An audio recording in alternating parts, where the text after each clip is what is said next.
ভুতু rate your outfit.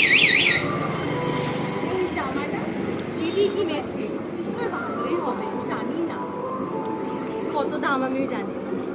এটাও দিদি কেনা, এটা তো আগের দিনে বলেইছিলাম, বার্থডে গিফট দিদি দিয়েছে। এটা আমি কিনেছি নিজে প্ল্যানেট মার্কেট থেকে 30 টাকায়। ব্যাগটা ছাতা ধরার জন্য এনেছি, কিন্তু বৃষ্টি হয়নি। অন্বেষণ জুতোটা বাওয়ালির মায়ের, এটা স্লিভলেস করবো না তো, ওই জন্য এনেছিলাম পারুল থেকে ধার করা। কানে কানেরটা নিজেরই কিনেছিলাম, 30 টাকা মনে হয়, কি জানি। এত তো জিজ্ঞাসা করলে, এবার নিজেরটা বল।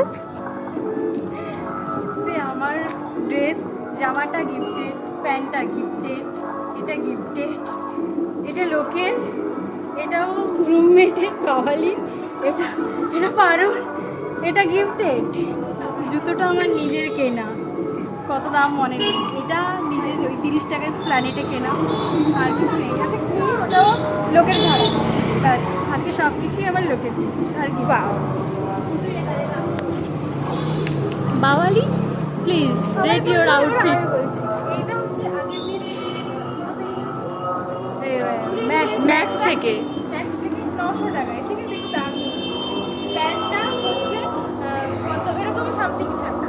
জুতোটা জুডিও, ঠিক আছে, এটা হচ্ছে প্ল্যানেট থেকে 300 টাকা, এটা মেলা থেকে 60 টাকা, এটা হলো কিছু একটা, এটা হচ্ছে গিফটেড, এটা আমার কেনা। আজকে আমি একটাই গিফটেড করেছি, শুধু এইটা। Thank you.